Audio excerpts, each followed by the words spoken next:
Passamos então às predictions para Portugal, ou às perspectivas para o setor das TMTs em Portugal. Uma primeira nota que é, a nível internacional foram preparadas 30 previsões, ou 30 perspectivas, ou 30 predictions. Nós, com base nas conversas que mantivemos a nível nacional e com base na análise que fizemos, transformámos estas 30 em aproximadamente, penso que são 16 ou 17, não tenho a certeza.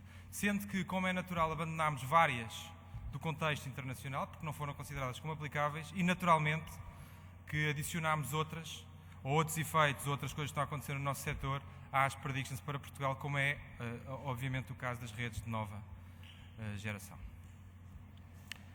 Eu tive um desafio que foi transformar estas 17 predictions em 4 temas, para ser gerível em 15 minutos.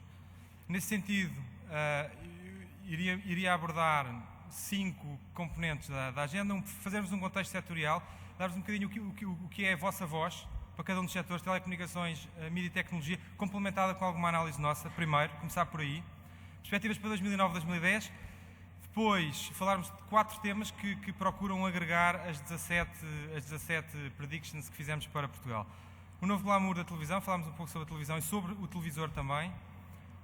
Falar sobre os mídia, a transformação nos mídia, guerras e casamentos improváveis. Isto significa toda a complementaridade que tem que existir entre gestores de infraestrutura e detentores de conteúdos. E, por outro lado, falar um pouco sobre a sociedade e fazer também um pouco a ponto com o tema do dia de amanhã. Primeira nota que vos queria deixar. Como interpretar estes gráficos? Azul é bom, azul escuro é muito bom. Não, azul é mau, azul escuro é muito mau. Verde é bom, verde escuro é muito bom. O muito mau significa descidas de menos de 10%, o muito bom significa subidas de mais de 10%. Azul escuro, subidas de mais de 10%, azul escuro, descidas de mais de 10%, verde escuro, subidas de mais de 10%. Portanto, é o que vemos neste mapa. No contexto das telecomunicações, isto é um pouco a vossa voz, as conclusões que retiramos é que há uma perspectiva e uma tendência de crescimento dos dados em 2009, com exceção dos dados empresariais fixos. Sendo que em 2010 há uma perspectiva de crescimento dos dados em todos os segmentos. No que se refere à voz, e em 2009, mais de 67% dos operadores acreditam que a voz perde importância neste contexto de crise. Sendo que em 2010 há uma inversão da descida da voz móvel e uma redução da tendência de descida no fixo, mantendo naturalmente essa tendência. Fomos depois ver os resultados publicados por 3 dos principais operadores. Verificámos que, da análise que fizemos aos resultados públicos do primeiro trimestre deste ano, temos um acréscimo de receitas de 1,1%, num contexto de crise acentuada, e temos um acréscimo de 5,8% em termos do número de subscritores de serviço. A grande conclusão que tiramos desta análise é que as telecomunicações estão a resistir à crise. Obviamente não estão a crescer exponencialmente, mas estão a resistir à crise. E é essa um pouco a vossa percepção, que é complementada com os dados oficiais, ou com os dados objetivos. Segunda nota, e vamos falar dos mídia. E qual é que é a vossa percepção sobre a evolução do setor e depois também um pouco o que é a realidade. Se nós virmos para 2009, a perspectiva é negativa em todas as frentes. Portanto, há uma perspectiva de decréscimo do mercado, principalmente publicitário, sempre superior a 5%, tipicamente superior a 5%, e em muitos casos superior a 10%. Em 2009 resistem a televisão paga e a internet. A internet, de acordo com dados divulgados ontem e hoje, cresce 10% este ano, sendo que os restantes meios descem significativamente em 2009 e mais ligeiramente em 2010. Uma nota, de acordo também com o vosso feedback, é que 1/3 das empresas consideraram que iriam ter um crescimento no volume de negócios em 2009 e 2/3 consideraram que iam ter um crescimento do volume de negócios em 2010. Se alinharmos isto, as vossas perspectivas, com o que de facto são os dados hoje divulgados, salientamos que houve um decréscimo no mercado publicitário year to date e até ao final do ano de aproximadamente 15%, sendo que a perspectiva é que para 2010 este decréscimo seja de aproximadamente 5%. É uma perspectiva menos negativa, mas obviamente também negativa, razão pela qual já vamos falar um pouco daquilo que vocês também consideram e que nós consideramos que deve ser desenvolvido para o futuro. Nota também, estes dados e a vossa percepção é totalmente comprovada com as diversas conversas que temos mantido convosco. No contexto da tecnologia, as opiniões dividem-se, sendo que a nota principal é uma evolução positiva em termos do software entre 2009 e 2010 e também no contexto do hardware. Perguntámos também aos players de tecnologia quais é que eles achavam que era o indicador de priorização dos produtos e serviços, o que é que eles achavam que ia ter maior crescimento no decorrer dos próximos 2 anos, tendo sido considerado o software as a service e as redes sociais como as áreas com maior potencial de crescimento. A razão pela qual incluímos estas duas áreas nas nossas predictions, que depois poderão ser debatidas mais em detalhe um pouco mais à frente. Visão global. Falando um pouco de alguns aspectos mais específicos das predictions. No novo glamour da televisão e do televisor, nós acreditamos, e de acordo com o vosso feedback, que existe um novo glamour na televisão. E o novo glamour porquê? Porque a televisão paga cresce em tempo de crise e porque o televisor se irá reinventar de novo. Isto demonstra que há uma predisposição para o consumo de conteúdos televisivos pagos, apesar de estarmos num cenário de crise em que vimos atrás que os mídia estavam num cenário de retração em termos de receitas publicitárias. Verificamos que temos mais 10% do tempo de visionamento entre janeiro e maio, de acordo com a Marktest. Que temos mais 10% de inserções publicitárias entre janeiro e maio, de acordo com a Marktest. Obviamente que, apesar de termos um decréscimo das receitas publicitárias, que é mais que proporcional, porque o preço é mais que proporcional ao acréscimo das inserções publicitárias. Temos mais 12% do número de assinantes no primeiro trimestre de 2009. Ou seja, temos mais 257 mil assinantes e temos uma perspectiva de crescimento do vídeo on demand e da interatividade. Adicionalmente a isto, portanto, o cliente valoriza o conteúdo e está disponível a pagar por ele. Adicionalmente a isto, há uma perspectiva de que a própria experiência com o televisor venha a mudar em 2009 e em 2010. É natural que o televisor venha a ser um novo centro de entretenimento. A alta definição está aí. Os ecrãs de 32 a 37 que nós temos agora em 2007, 2008 passarão para 60 centímetros em 2015, de acordo com fontes. É natural que as televisões passem a ter widgets de acesso a conteúdos de internet, nomeadamente meteorologia, cotações de bolsa. É natural que passemos a ter ecrãs táteis, interatividade, controle do televisor por gestos e em 2010 vai aparecer, e também de forma alinhada com as predicções internacionais, formatos 3D. É ainda natural que nós passemos a ter redes em nossa casa com o televisor ao centro, sendo que tecnologias como os protocolos da LNA permitam a um consumidor partilhar conteúdos entre o PC e a televisão. Isto está muito alinhado também com dados que referem, não em Portugal, mas os americanos, passam 66% dos americanos veem televisão ao mesmo tempo que estão a trabalhar no computador. E se nós pensarmos em nós próprios, por vezes, seguimos essa tendência. Nesse sentido, uma primeira nota é a televisão, o televisor e, obviamente, os conteúdos com qualidade. Segunda nota, ou segundo tema agregador. E conforme vimos, é difícil a um setor como os mídias resistir a um impacto nas suas fontes de receitas de um mês para o outro, por vezes superior a 20%. Nesse sentido, esse setor tem que se reinventar e já encetou um processo no sentido de se reinventar. Esta reinvenção e esta reorganização é a 3 níveis e vamos assistir a isto em 2009 e 2010, na vertente mais operacional, na vertente mais de portfólio de marcas e, por fim, em termos na relação com os anunciantes e, naturalmente, com as agências de meios. Em termos, conforme eu já referi, tivemos reduções de 15% nas receitas de publicidade em 2009 e em 2010 a perspectiva é que se continuem essas reduções com mais 5%. Estamos a assistir a planos agressivos de redução de custos e de otimizações de cash flow. Estamos hoje a assistir e naturalmente que o sabem. No âmbito da imprensa, é natural que em 2009 e 2010 já estamos a assistir uma parte a corte de páginas editoriais, redução de tiragem. Vamos assistir a processos mais relacionados com centralização de funções corporativas, serviços partilhados, etc. Vamos assistir a ajustamentos dos preços dos conteúdos. Vamos assistir, e já estamos a assistir em alguns casos, a outsourcing da produção de conteúdos, recurso a freelancers. Vamos assistir à unificação de redações online e offline.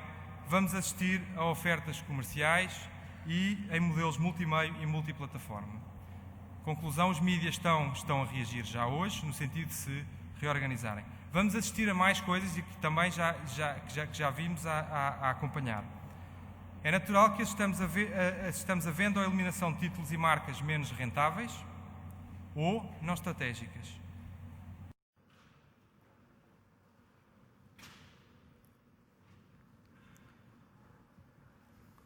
Ora, boa tarde. Boa tarde a todos. O meu nome é Paulo Simões, partner da Egon Zehnder, uma firma de Executive Search, e para mim é um prazer estar aqui nesta sessão sobre telecomunicações e tecnologia. Aliás, em relação àquilo que o Miguel acaba de dizer, tenho boas e más notícias. As boas notícias é que não há 8 operadores e realmente estão presentes aqui, para além de operadores de telecomunicações, também um conjunto de outros players de mercado que tenho a certeza têm muito prazer em estar aqui a participar nesta sessão, juntamente com os operadores de telecomunicações. Esta sessão vai ser moderada por mim e pelo Tony, que está do vosso lado esquerdo. Eu vou começar por apresentar cada um dos speakers nesta sessão e dar-vos também a entender qual é que é o formato que vamos seguir. Para além do Tony, que está do vosso lado esquerdo, os 8 oradores que temos aqui e que vão comentar 8 das predictions que foram feitas pela Deloitte são o Carlos Brazão, diretor-geral da Cisco em Portugal, engenheiro eletrotécnico e que anteriormente trabalhou em empresas como a Dell, Ericsson, Siemens. Marcos Batista, administrador e CCO do CTT, também administrador do PayShop, Mailtech, que anteriormente esteve no grupo Águas de Portugal. Armindo Ribeiro, engenheiro eletrotécnico da FEUP, vários anos no grupo PT, em particular no Brasil, e mais recentemente diretor-geral da DS Telecom. Hans-Gerhard Reiter, o austríaco mais português que eu conheço, presidente executivo da Ericsson Telecomunicações, no grupo Ericsson desde 1992 e também engenheiro eletrotécnico da Universidade Técnica de Viena da Áustria. Carlos Janicas, diretor-geral da HP em Portugal, vários anos da HP, a formação académica que teve foi feita em França, também na área de tecnologias. Paulo Neves, meu colega na direção da APDC, diretor de Regulação e Business Development da ONI e também engenheiro eletrotécnico. Alcino Lavrador, presidente executivo da PT Inovação, administrador da Fundação Portugal Telecom, há vários anos no grupo PT e também engenheiro eletrotécnico, parece que temos aqui quase uma unanimidade. Paulo Ribeiro, para não destoar, também engenheiro eletrotécnico, administrador da Zona TV Cabo e anteriormente também no grupo PT e na Comissão Executiva da Telepac.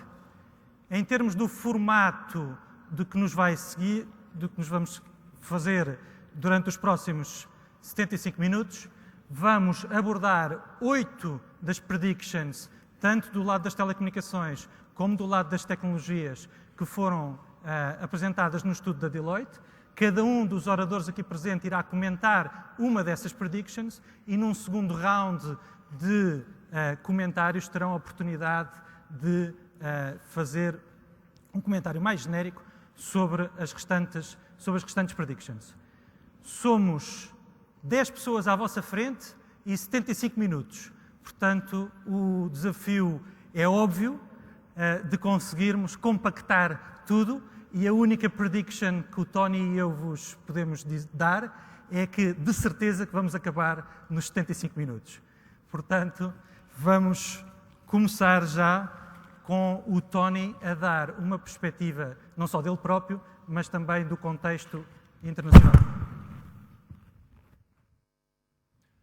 Thank you, and good afternoon, and welcome. I think you've got a very exciting day and a half ahead of you, thinking about some of the challenges that next generation networks, convergence of media and digitization affords Portugal.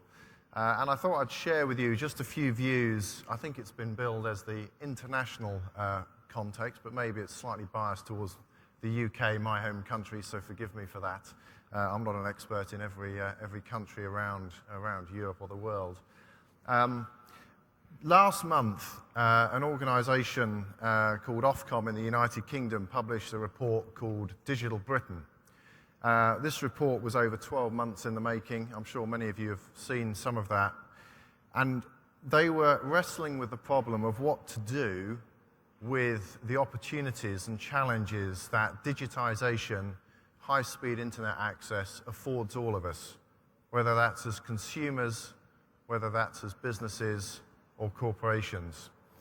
And the spectrum of things they dealt with was very large. They looked at radio, they looked at television, they looked at basic communications, and much like the footprint, if you like, of ADPC, they're looking at security, they're looking at digital rights management, they're looking at socio-economic impact. So a very broad church.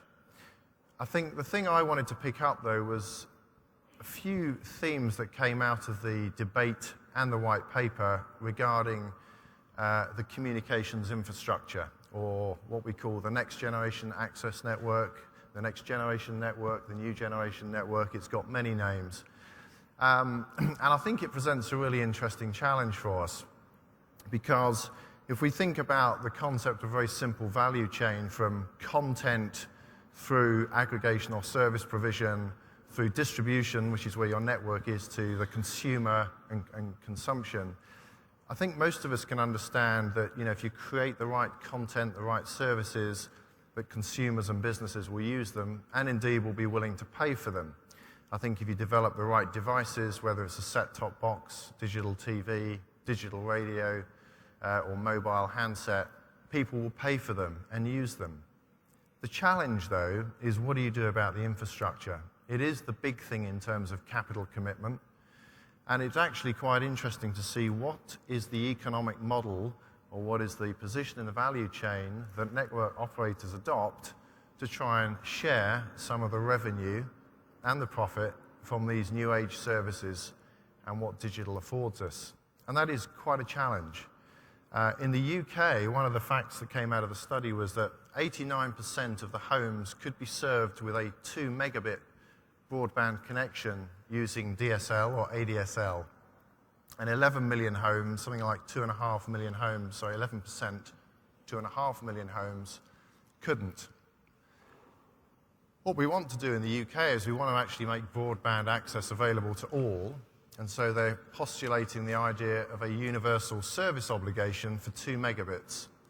And one of the ways they're thinking about funding reaching that remaining 11% of the population is by a levy or a tax on telephony users. So they're proposing that everyone like me and Paul and Roy will spend an extra 50p every month on my telephone bill to generate something like £175 million a year, which will be available to operators, to consortia, to access, to provide infrastructure to serve the remaining 11% of homes. Now, that isn't law yet. It's yet to be passed in Parliament, but it's something that's being suggested as a way of providing broadband access for all. And in some ways, it's a way of addressing, you know, that uneconomic portion of society when it comes to providing broadband access. And I guess whilst every country's infrastructure is different to a certain extent, that challenge might not be unique to the United Kingdom. And certainly the challenge of how do you make broadband provision, whether it's via DSL, DOCSIS 3, fibre to the home or fibre to the curb, how you make that economically viable as an organisation or as a country, frankly, that will benefit from the commerce that can drive off the back of it is quite a challenge. And I'm hoping that through the next day and a half, many of the discussions you'll have through this type of forum, and indeed over coffee and amongst yourselves, you might start to generate some clever ideas and some smart ideas that can benefit not just Portugal, but all of us in terms of how we address that challenge of a huge capex investment, but with a questionable return on investment for those operators. Thank you.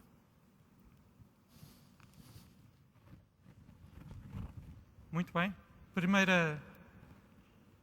Primeira pergunta para o Mindo Ribeiro. Uma das predictions da Deloitte é que os telcos vão resistir bem à crise e, portanto, nada como perguntar ao operador que prometeu investir 400 milhões de euros nos próximos tempos de que modo é que vai recuperar esse investimento e de que modo é que vai resistir à crise e também, evidentemente, se diferentes segmentos, diferentes produtos vão ter evoluções diferentes. Boa tarde a todos. Obrigado à PDC e à Deloitte pelo convite para estar aqui presente.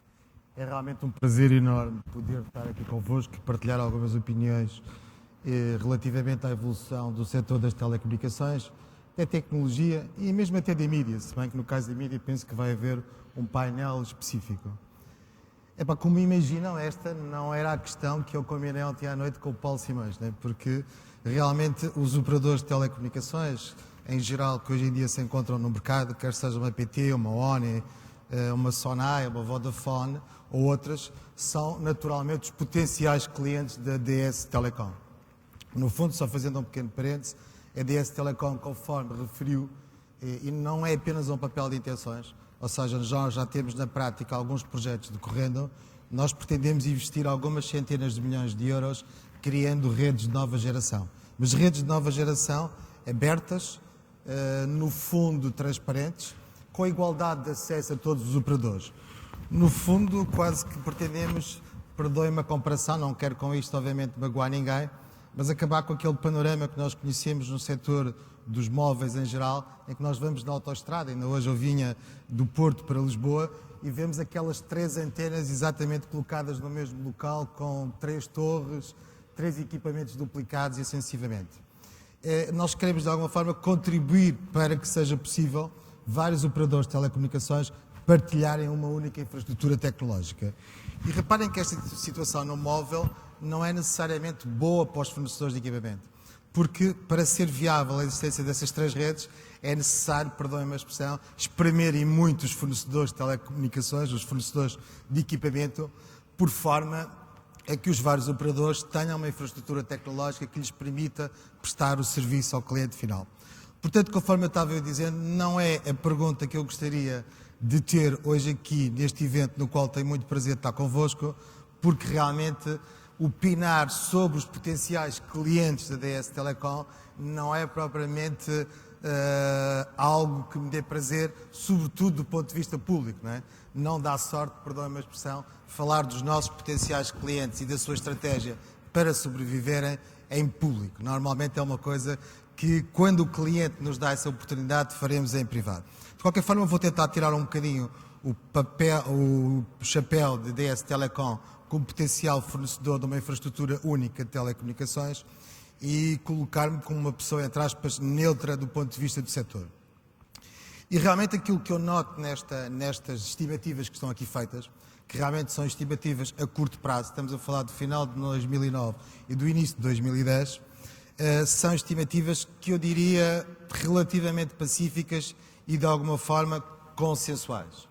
Ou seja, faz todo o sentido que o setor das telecomunicações consiga continuar a crescer, eventualmente com uma redução das margens face, sobretudo margens de EBITDA, face àquilo que vinha patenteado nos últimos anos, mas é natural que seja necessário alguns ajustes do ponto de vista da forma como hoje estejam organizados para conseguirem esses intentos.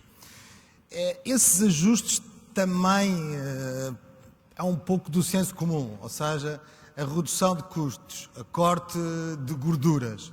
Mas um corte de gorduras, obviamente, sem ferir o músculo, e normalmente aí é que está o grau de dificuldade. Normalmente não é difícil cortar custos ou não é difícil cortar gorduras, mas o difícil está em cortar gorduras sem tocar no músculo da empresa, ou seja, permitindo que após essa operação a empresa continue a crescer, ou seja, quando for necessário novamente estarmos numa fase de grande dinamização, a empresa tenha os meios, os mecanismos e a estrutura necessária para fazer face à evolução do mercado. Eu penso que também é um pouco do senso comum que, em alguns casos, vai ter que se encontrar a nível dos operadores de telecomunicações soluções mais baratas e que não ponham em causa a qualidade de serviço e que passam, obviamente, em alguns casos, por deslocalização, não necessariamente para outro país, pode ser uma deslocalização para o interior do país, em que se consegue custos menores e em que se consegue, às vezes, qualidade de serviço melhor. Pode até ser uma deslocalização para países de língua portuguesa. Passei por uma situação dessas e funcionou. Posso-vos dizer que o país em causa foi Cabo Verde e realmente a deslocalização do ponto de vista de redução de custos foi significativa. Do ponto de vista de qualidade, nota-se que existem alguns aspectos que nós temos que melhorar, em especial a forma como nós conseguimos transmitir a cultura portuguesa, não é? Existem, obviamente, também outros conjuntos de ações que podem ser encetadas não só no campo da redução de custos, mas também no aumento das receitas. Mas só para terminar a redução de custos, eu referi, obviamente, também a partilha, obviamente, da infraestrutura tecnológica, não é?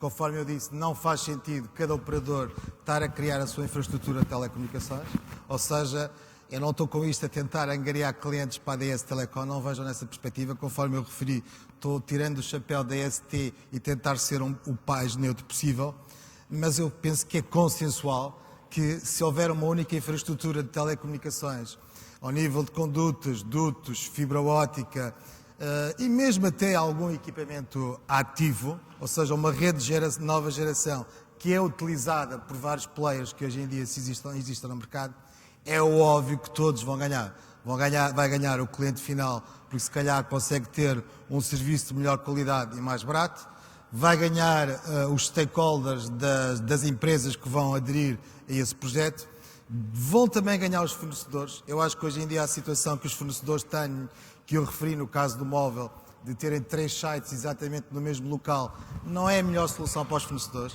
porque na realidade as margens começam a ser tão reduzidas que eles têm dificuldade em sobreviver. Se calhar preferem ter menos clientes, mas com um relacionamento mais duradouro, do que o relacionamento que hoje em dia têm, que é uma procura sistemática do operador de telecomunicações em reduzir custos e trocando de fornecedores.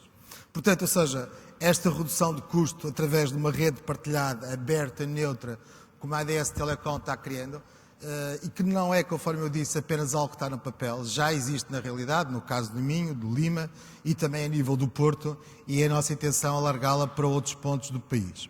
Mas, obviamente, os operadores de telecomunicações não vão poder só atuar ao nível da componente de custos, vão também ter que atuar ao nível da componente de receitas.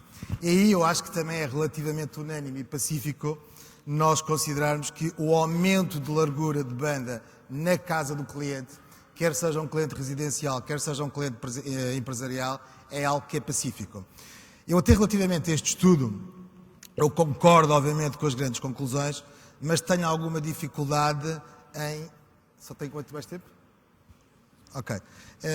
Mas tenho alguma dificuldade em separar naquelas variáveis fixo, móvel, em especial voz, dados. Acho que hoje em dia separar a voz dos dados é algo extremamente complicado.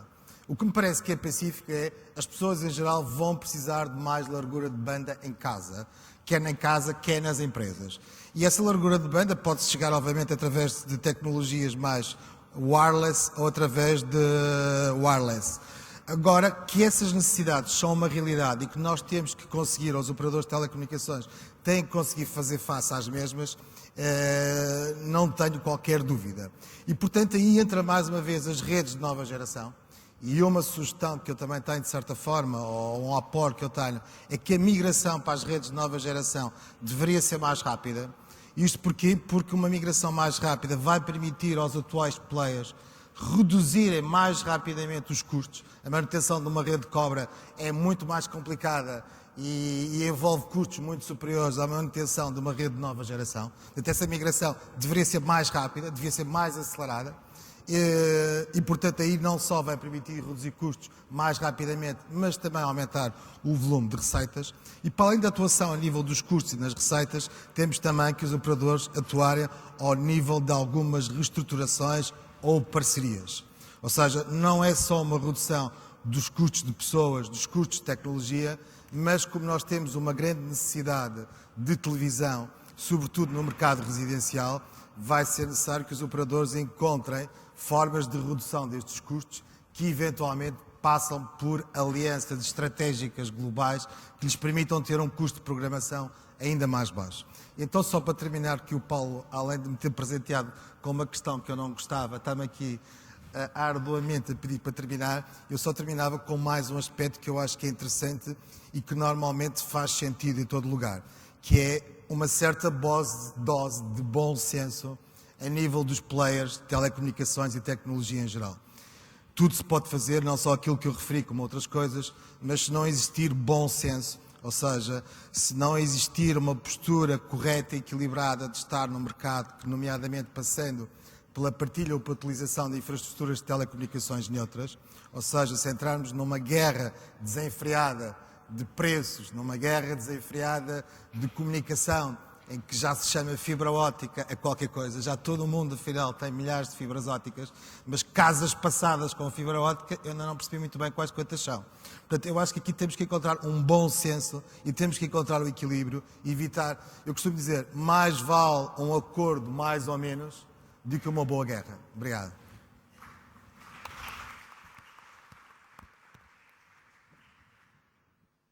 Thank you. Marcos, one of the predictions made this year was around the ever-increasing importance of customer intelligence and customer data in terms of operators being able to both retain and enhance the way they serve their customers.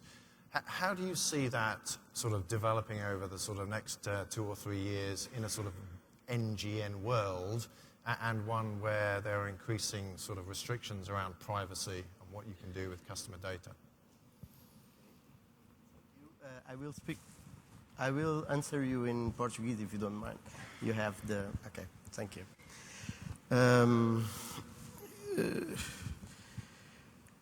É uma questão interessante e dirigida aos Correios com um significado, se calhar, bastante mais, enfim, convicto, uma vez que nós trabalhamos com a informação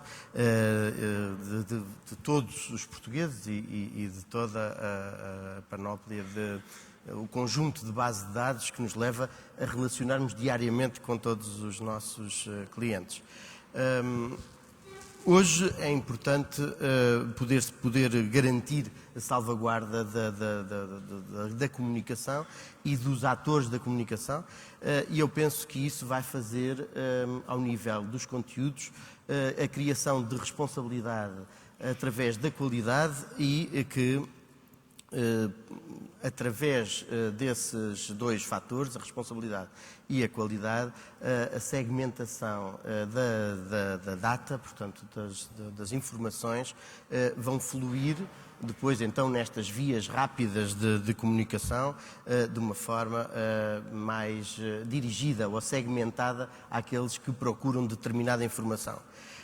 Hoje nós sabemos que há uma necessidade diária, há uma preocupação geral da redução de custos, de face à busca de eficiência, mas a verdade é que a qualidade e a responsabilidade têm que estar sempre presentes no nível de atuação, principalmente quando esses são os valores das grandes empresas que estão aqui representadas, e são esses os valores que depois predominam no relacionamento com os clientes. Ao nível da operação postal, essa responsabilidade é alargada e ao nível da substituição diária ou da complementaridade da função física para o digital, os correios ou os post offices de todo o mundo assumem-se como o garante de uma evolução de comunicações enfim, garantidas, certificadas, onde se leva a sua carta Garcia, quer de uma forma física ou digital, porque uma vez que penso que todos os postos, os centros de correio de todo o mundo estão muito evoluídos na sua função digital e têm vindo a ganhar um espaço não só por este contacto digital e pelos valores que estão associados normalmente a estas empresas, mas também pela utilização das suas redes, quer de distribuição, quer de proximidade, e essa utilização leva a que, juntamente com os seus valores associados, como eu disse, da confiança e de proximidade com os clientes e da garantia da não violação dessa comunicação, leva a que a utilização das redes de uma forma integrada e talvez até transversal por todo o setor e, por que não, também o setor das telecomunicações, uma vez que todos os processos, sejam eles quais foram, físicos, digitais e a que velocidade se processem, necessitam sempre também de um complemento físico. E essa infraestrutura existe e normalmente existe através, enfim, de variedíssimas redes, mas uma das que está mais bem posicionada é a rede dos Correios.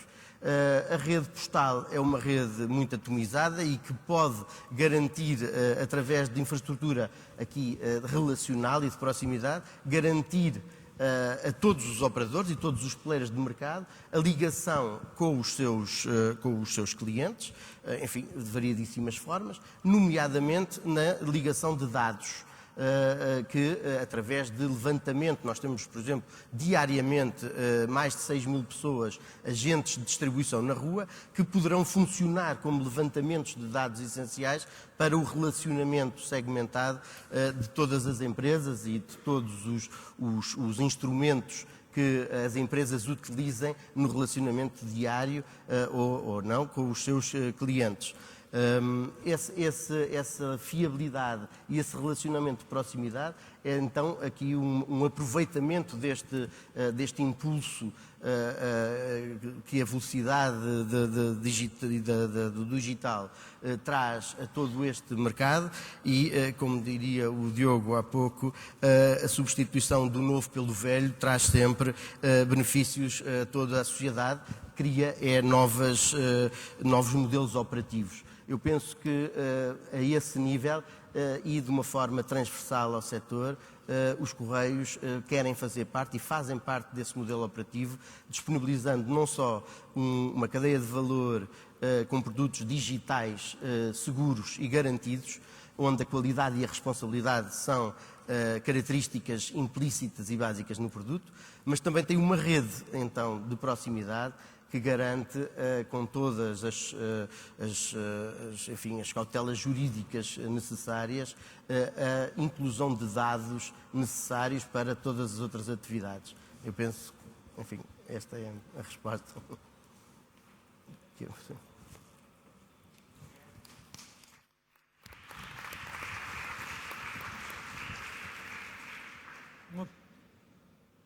Uma outra prediction do estudo tem a ver com o abrandamento do declínio dos serviços fixos, e eu perguntava ao Alcino Lavrador se este abrandamento do declínio dos serviços fixos poderá ser feito através da inovação e se serviços como IPTV vão contribuir para esse abrandamento, ou se, pelo contrário, essa inovação, por exemplo, com serviços de 4G a mais de 100 megabits, podem, por outro lado, contribuir para realmente que esse declínio se aprofunde ainda mais.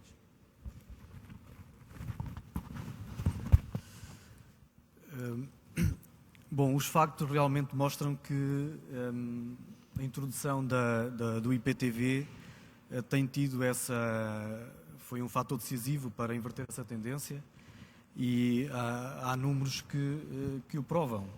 Claro que sabemos que os números são fracos e à mínima tortura dizem-nos o que queremos ouvir, mas os números que vou mostrar são números que eu conheço muito bem, são números da Portugal Telecom e são perfeitamente auditados e constam do relatório e contas. E, portanto, nós vivíamos uma realidade de decréscimo contínuo e acentuado das receitas do negócio fixo. De 2004 para 2005 houve um decréscimo de 4% nas receitas, de 2005 para 2006 de 11% e de 2006 para 2007 13%. E essa tendência inverteu-se com a introdução do MEO IPTV, em que já no quarto trimestre de 2008 assistimos a um crescimento de 2% face ao trimestre do ano anterior, de 2007. Esse crescimento tem vindo a manter-se. Os últimos dados do primeiro trimestre mostram que tivemos um crescimento nas receitas de 3% no negócio fixo, face ao mesmo período do ano passado, e, portanto, mostra efetivamente que a introdução do MEO IPTV foi um fator decisivo. Igualmente, as adições líquidas, que eram negativas, passaram desde o ano passado, desde o segundo trimestre de 2008, a ser positivas e têm-se mantido trimestre a trimestre, felizmente, positivos. Esta verificação, esta constatação, não é só aqui em Portugal. Em Portugal é, de facto, um caso de estudo, e a Portugal Telecom é um caso de estudo internacional e na Europa, porque, de facto, comparando, por exemplo, com os restantes países, em que, comparando a base de clientes IPTV na base total ADSL, a líder é, neste momento, a Belgacom, com 53% de penetração, mas começou com o serviço IPTV em 2003. A EPT segue de muito perto, com 51% hoje, a KPN tem 33%, a Telesonera 29%, France Telecom 25%, a Telefónica 11%, British Telecom 9%, Telecom Itália 5%. De facto, há realmente uma grande performance da Portugal Telecom nesta vertente da IPTV e, portanto, comparando, por exemplo, também com a Belgacom, que é o líder, que levou 16 meses a atingir 13% da base de clientes ADSL com IPTV, a Portugal Telecom, nesse período, atingiu 40%. Portanto, de facto, há aqui constatações que mostram que a introdução da IPTV foi decisiva para inverter a tendência do declínio do negócio fixo. Enfim, temos outras previsões. Há um estudo de 2008 da McKinsey sobre o serviço IP na Europa e a receita IPTV nas receitas totais de telecom, em que mostram que a taxa anual de crescimento composto de 2008 a 2015 nos três principais serviços IP que se destacam é o Video On Demand, o e-Payment e a televisão IPTV. O primeiro com 40% de crescimento, o segundo com 20% e o terceiro com 19%. Só que enquanto que os dois primeiros em conjunto representam 1,1 mil milhões de euros de negócio, o IPTV representará qualquer coisa como 2,3 a 2,5 mil milhões de euros. Nas receitas IPTV sobre as receitas totais de telecom, se o ano passado foram responsáveis por menos de 5% dessas receitas totais, acredita-se que em 2015 sejam aproximadamente 10%. Ora, conhecendo outras previsões do passado, como do presidente da DEC em 1977, em que dizia que não havia razão nenhuma para haver um computador dentro de casa, ou do Sr. Thomas Watson, presidente da IBM, em 43, que dizia que o mercado mundial de computadores estaria, quando muito, limitado a 5 no mundo, e de uma importante companhia de consultoria que em meados dos anos 80 previa que no ano 2000 haveria, quando muito, 1 milhão de telemóveis. Portanto, estes números pecarão com certeza por defeito e acredito que em 2015 teremos muito mais do que os 10% das receitas virão da televisão. Quanto à questão do 4G, tradicionalmente há uma decalagem entre a largura de banda oferecida no móvel e no fixo de cerca de 6 anos. Mesmo que haja uma recuperação, haverá sempre essa decalagem até atingir, que nunca chegará com certeza à mesma que uma fibra óptica hoje em dia pode proporcionar ou que daqui a uns anos pode proporcionar. De qualquer forma, vejo essa oferta nos serviços móveis como um complemento àquilo que é oferecido no serviço fixo.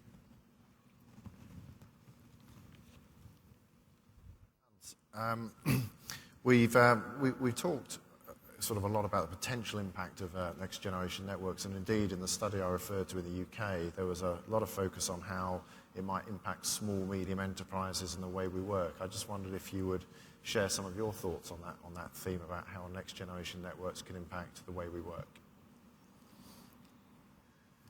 Thank you, Tony. Now I have the difficulties. I don't know if I should speak English or Portuguese, but nevertheless, I'll reply to you first in English, and that has to do with the predictions. Because I think despite the fact that you did this fantastic study, you will agree with me that, like so many others said, the future needs to be shaped and not predicted. E isso eu acho que nós estamos a fazer neste momento em Portugal quando iniciamos esta iniciativa das redes de nova geração. Porque não estamos a prever que alguém, algures no futuro, ia fazer uma coisa, estamos a pôr as coisas a funcionar. Eu acho que isto é importante. E se isto tem impacto ou não na sociedade e nas empresas, eu acho que aqui não podemos ter dúvidas. Todos nós, ou muitos de nós, lembramos-nos que no início dos anos 90 nenhum de nós tinha, ou poucos tinham e-mail, nenhuma empresa dos que são aqui presentes e já existiam na altura, muito provavelmente tinham um website, nada disso existia. Hoje nós interagimos já muito naturalmente, até nós com a nossa idade, só de uma forma eletrónica.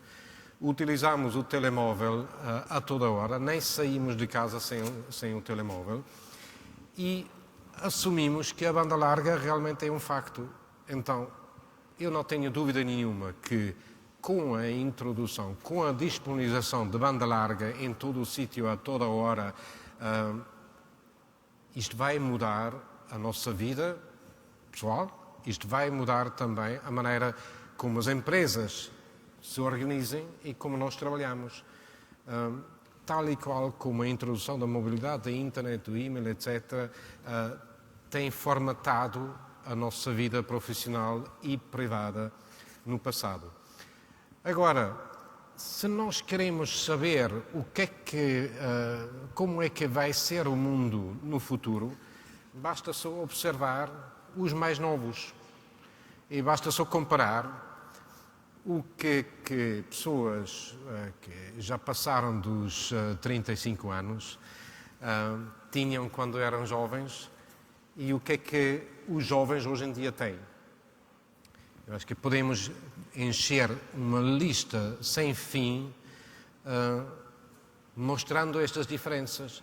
E nós temos que ter a consciência que toda esta gente que hoje tem 12, 15, 18 anos, daqui a pouco estará no mundo do trabalho, contribuirá para a nossa economia, para a nossa sociedade de uma maneira muito ativa e não vai deixar de utilizar as coisas que hoje está a utilizar. Houve um estudo que nós fizemos ao nível mundial e, por acaso, um estudo muito semelhante foi feito há pouco tempo também em Portugal, que analisava o tempo que os jovens entre 12 e 16 anos passavam online e juntando telemóvel, SMS, internet, redes sociais, etc., chegaram a 40 horas por dia, porque era tudo em simultâneo. Em Portugal este número é um bocado mais baixo, parece-me que são 36 ou 37 horas por dia, mas ainda é muito acima dos 24 horas que teoricamente temos disponíveis.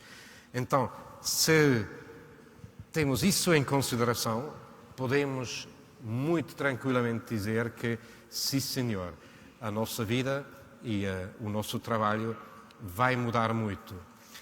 Ainda uma pequena referência à questão do crescimento do volume de bits transportados nas redes mundiais. Eu acho que foi citado no estudo um número de Cisco. Eu permito-me contradizer isso. Se pegarmos em 2008 como base e tentarmos de ver o que é que existirá em 2014, nós acreditamos, e é por isso que trabalhamos, é por isso que começamos permanentemente a formatar o futuro.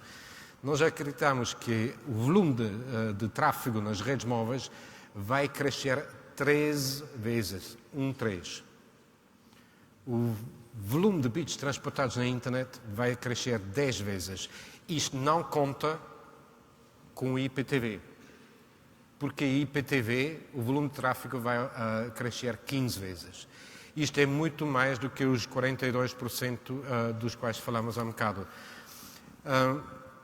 Isto é evidentemente baseado no pressuposto que vamos ter essa capacidade nas redes em todo o mundo. Eu tenho a certeza que vamos ter essa capacidade porque há procura do mercado. Eu de vez em quando ouço que, então, por que é que nós precisamos de 100 megabit?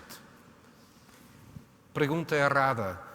No início dos anos 80, quando falámos dos primeiros modems que poderiam ter um dia 96 kilobit, toda a gente perguntava, então, por que é que precisávamos de 96 kilobit? Hoje, graças a Deus, passamos muito além disso. Eu tenho a certeza absoluta que, tendo a capacidade, nós vamos consumir essa capacidade porque vamos tirar proveito de tudo aquilo que será possível. Já foi falado aqui, desde os jovens aos mais velhos, desde o transporte até a saúde. Obrigado.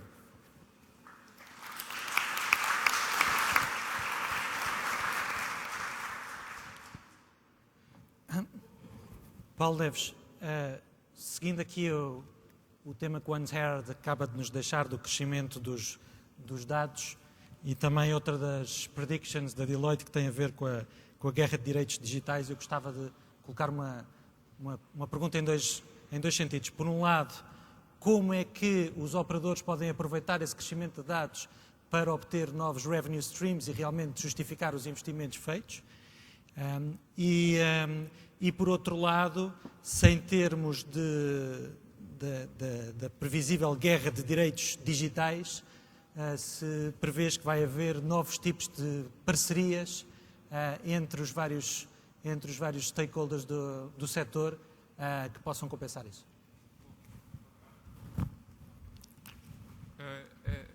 Eu acho que o crescimento dos dados e aquilo que falamos do crescimento dos dados não é nenhuma previsão, uma realidade.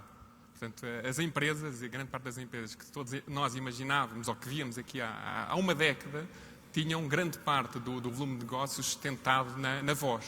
Portanto, estamos a falar há cerca de uma década. Posso dizer que hoje, por exemplo, a minha empresa, a ONI, apenas 1/3 do volume de faturação é voz. O resto são dados. Portanto, aqui não há nenhuma previsão de crescimento, mas há um crescimento real a existir, o que obviamente faz com que se altere os modelos de negócio. Se olharmos para o modelo de negócio, onde é que as empresas sustentam e aquilo que fazem, ou que fazem na voz, a voz acabou por já não tem valor. Hoje em dia, a voz acaba por ir atrás daquilo que as empresas oferecem, tanto no residencial como no empresarial. Portanto, a voz é algo que é quase um giveaway com aquilo que as empresas ou os particulares compram. Portanto, aqui a questão está no modelo de negócio e como é que as empresas evoluirão no modelo de negócio. Vamos andar um pouco para trás. Aqui há 10 anos, as empresas sustentavam-se na voz, nos minutos de voz. Foi como começaram os dados. Se olharmos, não há muito tempo atrás, os dados eram sustentados com dial-up, com um período de tempo, e as empresas cobravam, e enquanto conseguiram, cobraram. A evolução deixou de ser por tempo, passou a ser por tráfego, e começaram a cobrar tráfego adicional, e o modelo sustentava-se no tráfego que a pessoa fazia para além daquele tráfego que era incluído no chamado pacote. Hoje já se assiste a happy hours ou mesmo downloads ilimitados.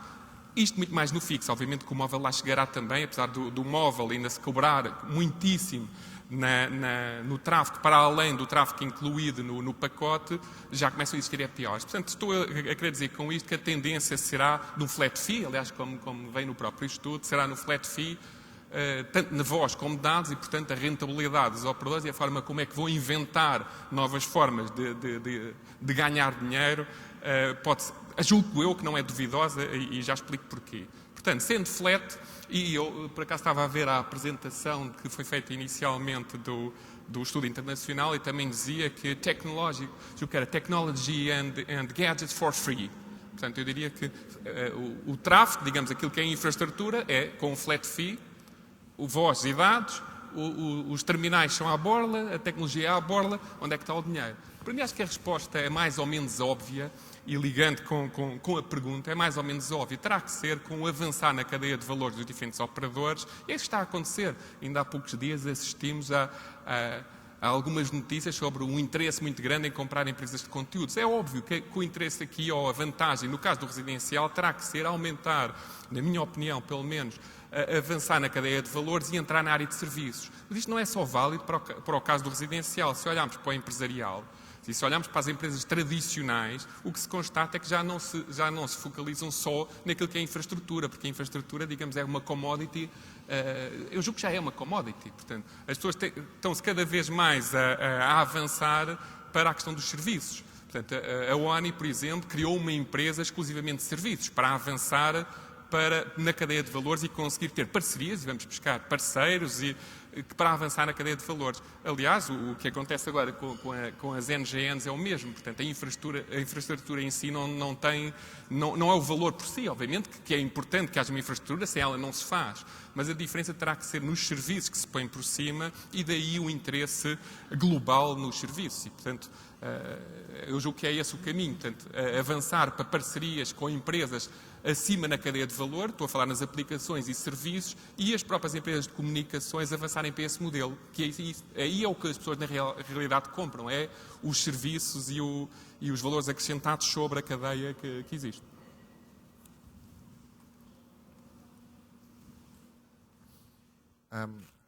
Sorry, Paolo, one of the predictions we talk about is TV reinvents again. There's been quite a lot of speculation about how TV might develop with next generation high-speed networks, and also with terrestrial digital TV. I was just wondering what your sort of perspectives might be on how TV can evolve in Portugal over the next few years. Antes de mais, boa tarde. Respondendo à questão de como é que a NGN vai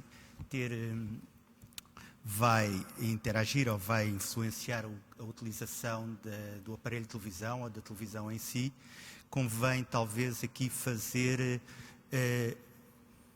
um pensamento prévio.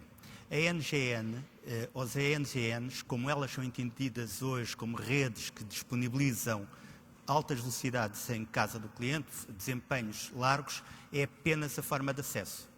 Enquanto forma de acesso apenas, o que significa que disponibilizam maior larguras de banda, mas não são elas próprias o driver do novo consumo. Em paralelo com esta evolução tecnológica da NGN, com os maiores desempenhos, estão a evoluir todo um conjunto de tecnologias paralelas, ao nível do IT, ao nível das set-top boxes, ao nível da internet, dos móveis e tudo isso. Nesse contexto, também as televisões estão a passar por uma evolução particularmente grande. Nós vemos a tecnologia da televisão a evoluir substancialmente, os próprios aparelhos estão a evoluir bastante, e nesse contexto de novos serviços, o desafio aqui não é ver o que é que a televisão pode fazer, mas é mais do que isso, é ver como é que a interação dos vários devices utilizados pelos clientes, pelos consumidores, podem evoluir, tirando partido da NGN, na disponibilização de novos serviços. Hoje ainda se fala muito sobre os triple play, quadruple play. Eu pessoalmente acredito, e nós acreditamos, que o futuro não está nisto. O futuro está em serviços que sejam capazes de tirar partido dos vários devices de forma integrada. Nesse contexto e nesse cenário, nós podemos ver que a televisão faz parte deste mundo.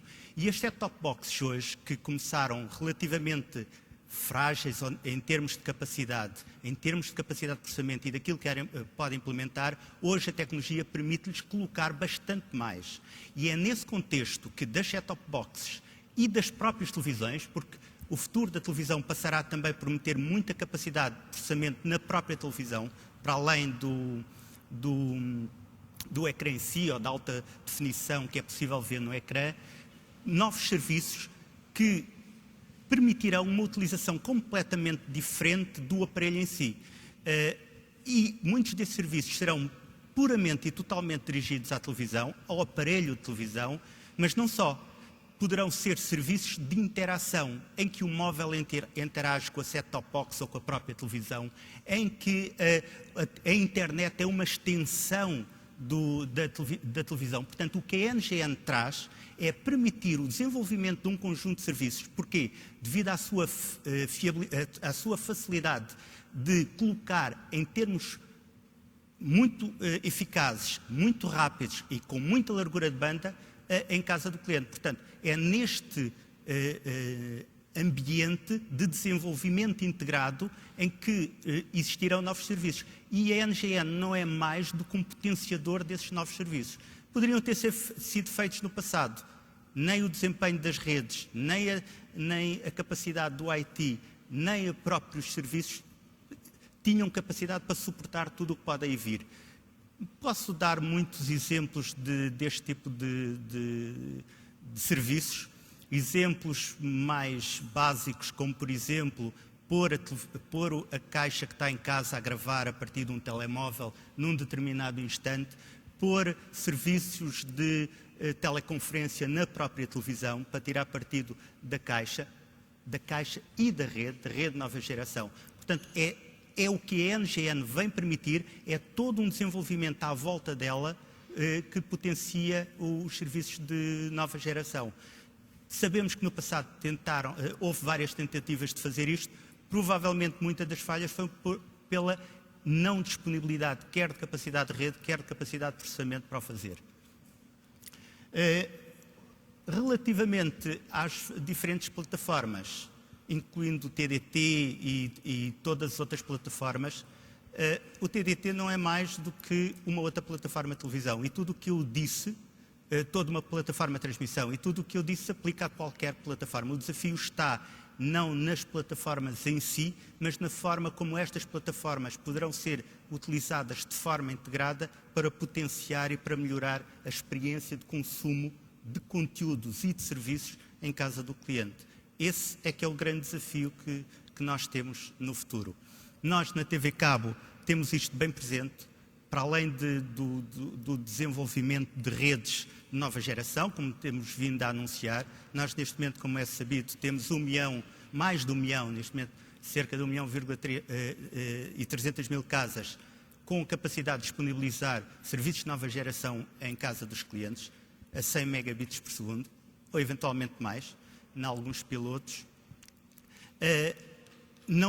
Apesar de ser um grande foco nosso de desenvolvimento, e esperamos ter praticamente todo o nosso parque coberto no fim deste ano, perto de 3 milhões de casas capazes de dar estes serviços, esta disponibilidade de banda, nós também estamos a olhar para as restantes áreas,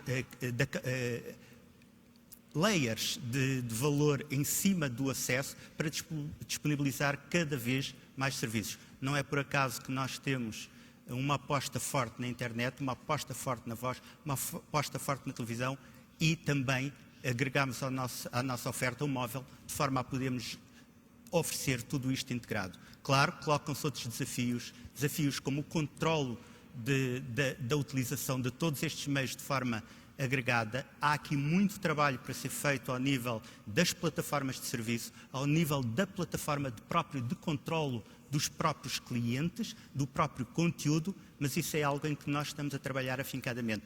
Vamos muito para além da rede em si. O nosso objetivo é permitir a prazo, tirar partido da NGN, que é uma realidade, vai ser uma realidade, mais cedo ou mais tarde, com a fibra até a casa do cliente, ou até quase a casa do cliente, porque o que interessa é que serviços é que nós somos capazes de colocar lá e qual é a largura de banda e qual será a experiência do cliente. E a experiência do cliente vai muito para além da NGN em si enquanto rede de acesso. Vai mais para o que tipo de serviços vamos ser capazes de dar. E uma coisa é certa, e eu concordo totalmente com a Anne.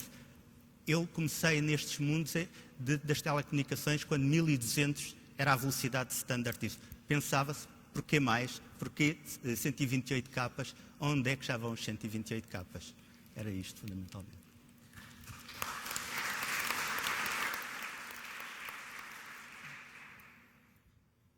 Carlos, pegando aqui nas palavras do Paulo e das revoluções nas nossas casas, uma das predictions da Deloitte tem a ver com as redes locais nas nossas casas, precisamente, e no boom que isso pode significar.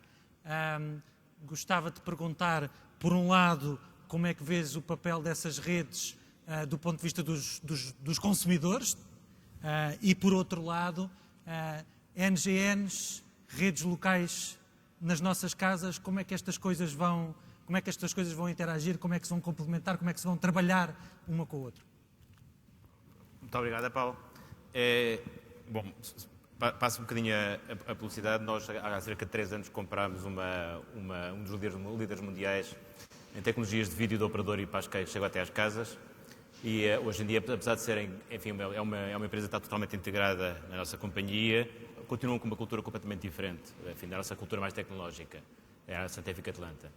E hoje em dia, ainda hoje, ter discussões com ele sobre o que é que vai ser a arquitetura das casas, se é que se pode falar algum dia de arquitetura das casas, enfim, é das discussões mais abertas e apaixonantes que se podem ter na indústria. A primeira coisa, falamos sobre redes. Redes pressupõem que existe um meio de transporte de alta velocidade partilhável. Começa logo porque não existe hoje em dia, não existe um meio de transporte de alta velocidade partilhável dentro das casas, existe hoje em dia uma série de opções. Existe, e um bocadinho, cada casa é o seu caso.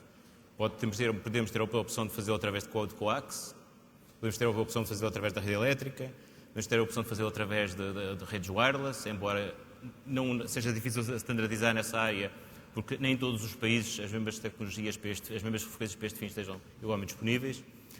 E também se fala cada vez mais nas soluções Fento. Portanto, há aqui uma grande diversidade. Além disso, hoje em dia, cada vez mais, enfim, do lado da rede dos operadores sabe-se muito bem qual é o roadmap. Sabe-se muito bem, cada vez sabe mais como é que vai fazer chegar 100 megas e depois 1 giga à casa das pessoas. Quando, na realidade, hoje em dia temos casas que estão preparadas para 30 megas e temos devices que estão preparados para 30 megas. E são, hoje em dia, mesmo os PCs mais potentes, hoje em dia, são capazes de processar 30 megas ou pouco mais, hoje em dia, do ponto de vista de real capacidade de processamento. Então, este é um campo completamente em aberto. Mais uma vez, há uma grande margem para desenvolvimento futuro. Há duas ou três áreas de preocupação que hoje em dia sentimos. A primeira é a cada vez maior complexidade dentro das casas. Basta hoje em dia falar com qualquer operador neste mundo com uma oferta triple play e a primeira coisa que eles se queixam é a complexidade exponencial, o número de caixas e o investimento exponencial que têm que pôr dentro da casa dos clientes.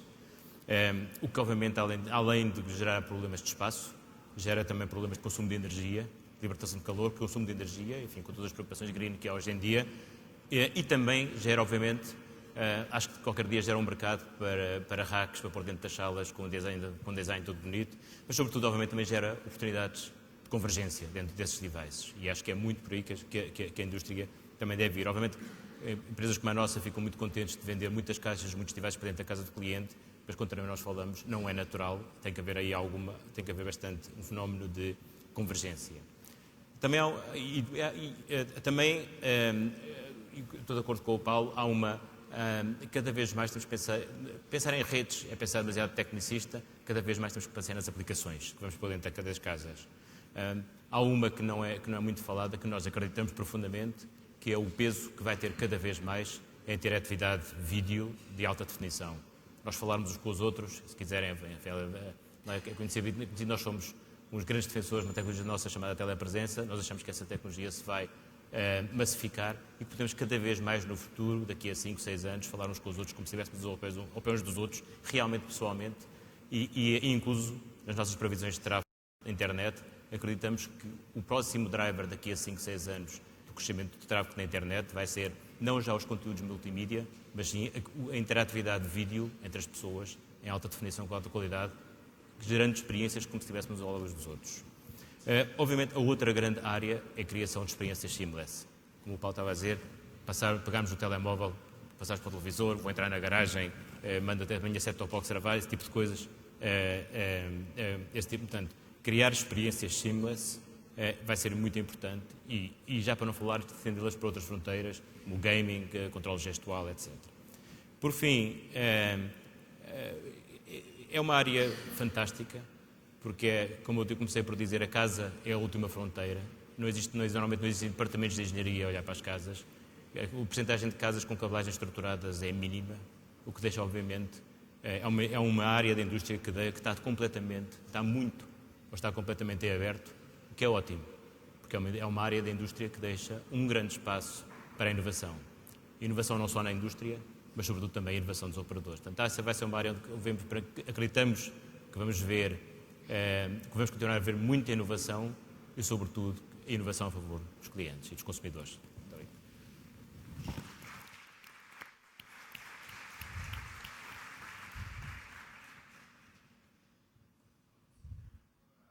Technology predictions relates to software as a service, and I understand that Gartner have predicted by 2012 something like 20% of corporate email solutions will be based on software as a service. How do you see that sort of developing in Portugal over the next sort of few years, and I guess particularly in terms of concerns around security and confidentiality, will that affect its development? Muito boa tarde a todos. Bem, o tema aqui desta previsão tem a ver com software as a service. Não sei se toda a gente na sala sabe o que é o software as a service, talvez mais um chavão inventado pelos consultores ou pelos freaks da tecnologia, e porque também o estudo fala do ressurgimento do software as a service, o que quer dizer que já existiu no passado. Bem, de facto, há cerca de 8, 9 anos atrás, falava-se não do software as a service, mas utilizava-se outra frase, outra palavra, que era o apps on taps. Alguns, se calhar, ainda não se lembram disso. O que é que isso quer dizer? Que é a possibilidade que um cliente tem de não comprar computadores, não comprar licença de software, mas compra o direito de utilização de uma aplicação para resolver um determinado problema. E essa aplicação e os resultados dessa aplicação vêm pela rede e aparecem-nos na empresa ou aparecem-nos em casa. Bem, e porquê é que se fala do ressurgimento? Falando do passado, não funcionou, não teve o impacto no mercado que se esperava ter, por vários motivos. Porque a procura não estava madura, talvez, porque a oferta também não estava madura, seguramente. E o que é que então mudou desde então? O que mudou desde então, quando falamos da oferta, temos hoje à nossa porta, amanhã, redes de nova geração, grandes capacidades de largura de banda que nos vão entrar pela empresa adentro e que nos vão entrar pela casa adentro e que vão abrir novas oportunidades de novas aplicações, novos conceitos aplicacionais. Por um lado, as aplicações também não estavam na altura preparadas para dar um serviço que ia diretamente ao encontro daquilo que o cliente mais procurava ou mais necessitava, mas por outro lado, também a tecnologia, o suporte dessas aplicações ainda não tinham as características necessárias para dar um serviço que também fosse ao encontro do utilizador. O que é que mudou na oferta? As redes, mudou a computação. Hoje existe efetivamente mecanismos de virtualização, de alocação dinâmica de recursos informáticos em função das necessidades de desempenho. E por outro lado, também a procura mudou. O cliente sabia que tinha uma necessidade de simplificação, queria que os fornecedores lhe oferecessem uma solução simples de implementação, rápida de implementação e barata, mas também, olhando aqui do ponto de vista empresarial, também as empresas, naquela altura, se calhar não estavam tão preparadas, tão maduras como estão hoje, do ponto de vista dos processos de negócio, do ponto de vista das aplicações de negócio e dos dados, dos dados, a forma estruturada que hoje em dia tem. Bem, por isso, hoje em dia, se fala do ressurgimento do software as a service. E porquê é que então o cliente de hoje e da amanhã vai ao mercado procurar uma alternativa chamada software as a service ou software on demand? Primeiro, porque o cliente, hoje, como amanhã e como ontem, quer baixar custos. Quer efetivamente reduzir os seus custos de IT, por um lado, quer por outro lado, utilizar de uma forma mais eficiente os seus recursos, os recursos informáticos que têm em casa, os recursos humanos que têm em casa, e por outro lado, porque o mundo dos negócios e o mundo em geral está a evoluir a uma velocidade cada vez maior, quer umas soluções muito fáceis de implementar e muito rápidas de implementar. E, portanto, o software as a service aparece como uma alternativa àquilo que são os fornecimentos tradicionais que a indústria tem vindo a fazer, fazer um processo de consultoria, analisar as necessidades do cliente, propor a encomenda de uma licença de aplicação, qual é a configuração de computador necessária para correr aquela aplicação e ter os seus recursos informáticos alocados a esse projeto e ter um prazo de implementação variável de alguns meses a 1 ano ou 2, dependendo da complexidade. Portanto, estas são as alternativas que se oferece ao cliente e, portanto, há cada vez mais, e a previsão nesse sentido, e concordo com ela, obviamente, vai no sentido que vai haver uma procura cada vez maior para este tipo de solução, potenciado pelas tecnologias de informação, pela capacidade das redes em fornecer, de facto, um serviço mais adaptado às necessidades do cliente. Portanto, quando se fala deste software as a service, estamos a falar também de um conceito novo. Um conceito novo que está, de facto, a chegar a todos nós, que é o conceito do utility computing. Já conhecemos o electricity como uma utility, a água, o gás, e, portanto, vamos ter hoje o utility computing. Algo que, de certa forma, se falava há alguns anos atrás, mas nunca tão como hoje está realmente à beira de se poder materializar. E o software as a service é, de facto, uma forma de implementar este utility computing, porque o cliente paga por uso, paga em função das necessidades. Hoje necessita de 10 licenças, amanhã necessita de 30 e depois da manhã vai necessitar de 15 e, portanto, ele vai ter um serviço que vai ser modulado em função das suas necessidades. Isso, portanto, é muito vantajoso numa dinâmica de negócio que já está constantemente a variar e isso é uma vantagem muito grande para os clientes. E, portanto, esse utility computing é, de facto, uma inovação que está aqui à porta, mas é também uma oportunidade das empresas ou das pessoas transformar os seus hábitos de negócio, a sua cultura ou os seus hábitos digitais, digamos assim. Agora, para que realmente o software as a service, que, verdade seja dita, é um subconjunto, entre outras coisas, daquilo que se chama de outro chavão que está agora aqui a chegar e a falar-se cada vez mais do cloud computing, que é a computação em nuvem, porque utiliza, de facto, a capacidade de computação distribuída pela rede, que vai estar a algures no mundo. O software as a service, porque é que, de facto, está a dar os primeiros passos.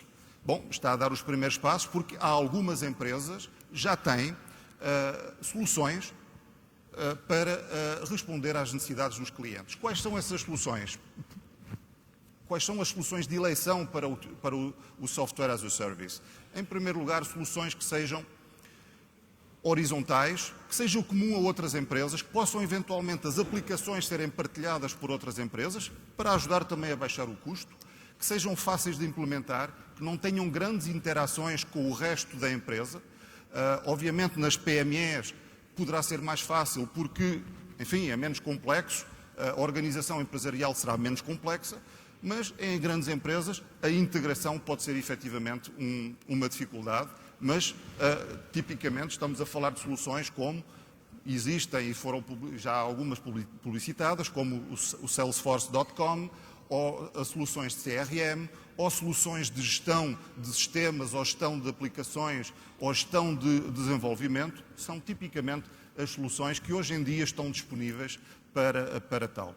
A empresa que eu represento, hoje em dia, já tem um leque de cerca de 600 clientes no conceito do Software as a Service.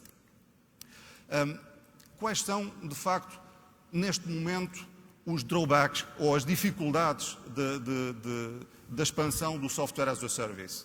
Primeiro, como eu já disse, a integração. É fundamental que as ferramentas que os fornecedores deste tipo de soluções disponibilizam permitam uma integração desta solução que o cliente pretende adquirir com o seu ambiente aplicacional. Essa capacidade de integração, de facto, é muito importante. E será umas vezes mais difícil e outras vezes mais fácil e, portanto, nas vezes que será mais fácil, o cliente terá, de facto, uma predisposição a ir mais rapidamente para esse conceito, porque permite poupar tempo na implementação, poupar recursos e ter, de facto, níveis de serviço garantidos pelo fornecedor que, se calhar, de outra maneira, utilizando os recursos da casa, não teriam. E outro tema também muito importante e que se prende com a questão que o Tony levantou, que é a questão da confidencialidade da informação. Todas as empresas e até os utilizadores comuns somos todos cientes dos nossos dados. Nós temos realmente, queremos realmente ter a nossa informação protegida da melhor forma possível. Quando se fala do Software as a Service, os meus dados vão estar algures na rede. E, portanto, eu tenho que ter uma garantia por parte do fornecedor que esses dados não vão ser utilizados por ninguém, ainda mais se porventura essa aplicação é partilhada por outras entidades. E, portanto, a questão da confidencialidade é muito importante em termos de garantia. E, para terminar, eu penso que também há um tema muito importante que ainda não foi devidamente endereçado no mercado, é a questão legal da informação e da proteção da informação. Uma vez que este conceito de rede, este conceito de nuvem está pela rede, está no éter, os meus dados podem estar na América do Sul, podem estar na Ásia, podem estar na América do Norte, não sei onde é que eles estão e o que é que acontece, qual é a legislação que me protege se porventura acontecer algo à minha informação. E, portanto, são soluções, ou são problemas que terão que ser endereçados pela indústria, mas que claramente serão ultrapassados e vamos ver este conceito computacional do Computing Utility, ou Utility Computing, e do Software as a Service como, de facto, um momento inovador e de grande crescimento na indústria nos próximos anos e, tipicamente, as PMEs podem ser um cliente típico para esta solução, ultrapassando estes problemas de confidencialidade, legais e, por outro lado, também de organização. Muito obrigado.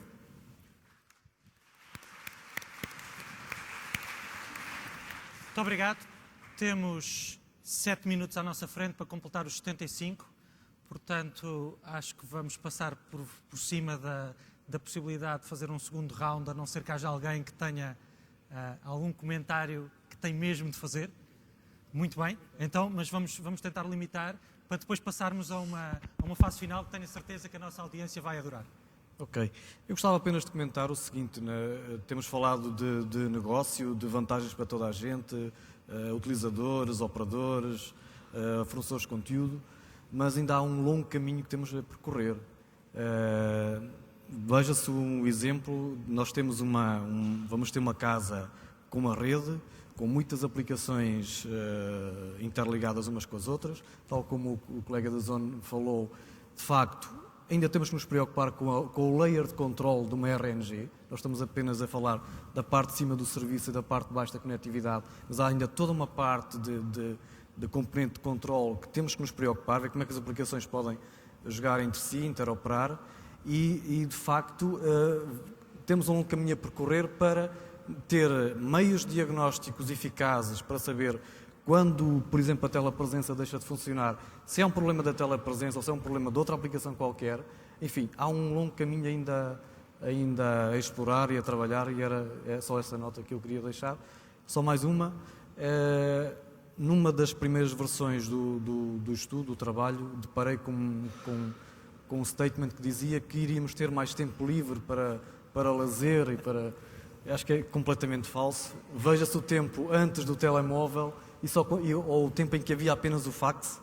A gente saía do escritório e ninguém mais nos incomodava, não é? Portanto, vejam agora. É só. Obrigado.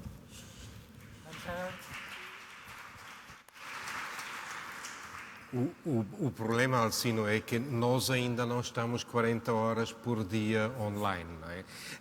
Mas não queria falar sobre isso. Eu acho que houve aí ainda uma pergunta há pouco que não, para mim, pelo menos, não ficou bem respondida. Esta questão, se o fixo e o móvel são concorrentes ou complementares. Eu acho que temos que dizer aqui muito claramente que, apesar do facto que nós prevemos que o móvel também vai chegar a débitos de 100 megabit e até 1 gigabit, o móvel e o fixo nunca vão concorrer, vão sempre ser complementares. Está, por um lado, o fixo com a capacidade atribuída, garantida, talvez até, pelo menos no troço final, não partilhada. Por outro lado, há o móvel, onde a capacidade também na parte final será, muito provavelmente, sempre partilhada. Mas aí há uma coisa, tudo que se mexe no futuro, tudo que é móvel, é onde faz sentido, terá uma antena incorporada. É por isso que nós, às vezes, falamos dos 50 bilhões de devices que terão uma antena e que vão comunicar no futuro.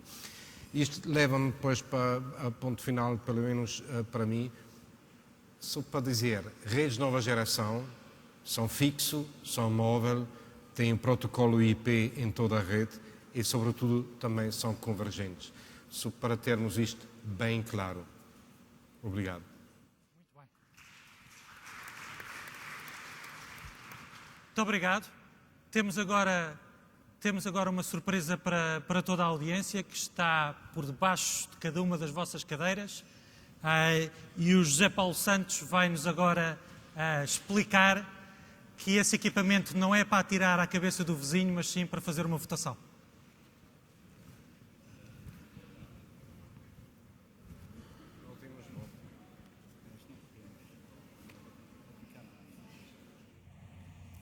Está? Ora, muito bem.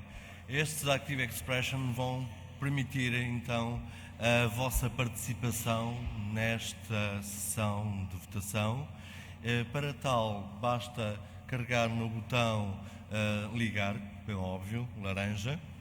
De imediato vai aparecer-vos a possibilidade de introduzir um algarismo, portanto, correspondente a uma daquelas questões que ali está, de 1 a 8. Apenas têm que introduzir, claro, uma delas. E no canto inferior direito podem ver a possibilidade de enviar a vossa resposta. Send.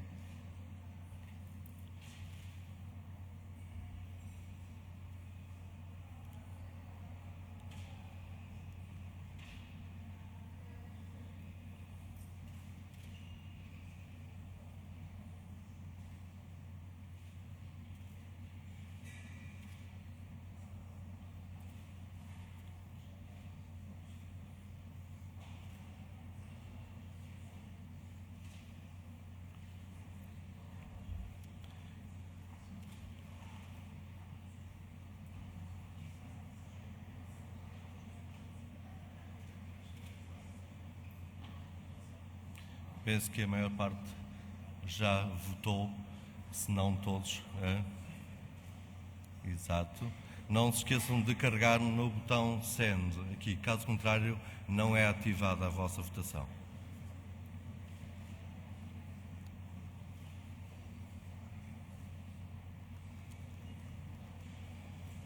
Pronto, vou parar, porque à partida há alguns dispositivos que estão aqui parados, não estão os presentes. Vamos cancelar então Aqui está a votação.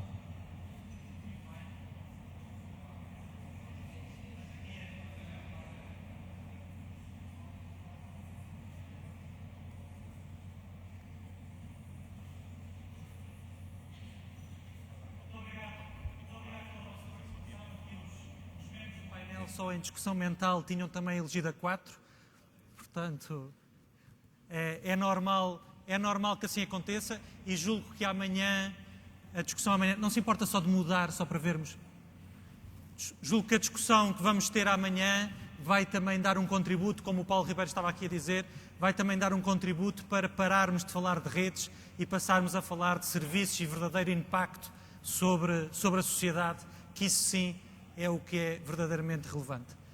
Espero que tenham gostado desta sessão. Convido-vos agora para um coffee break de 15 minutos e regressamos depois a esta sala. Muito obrigado.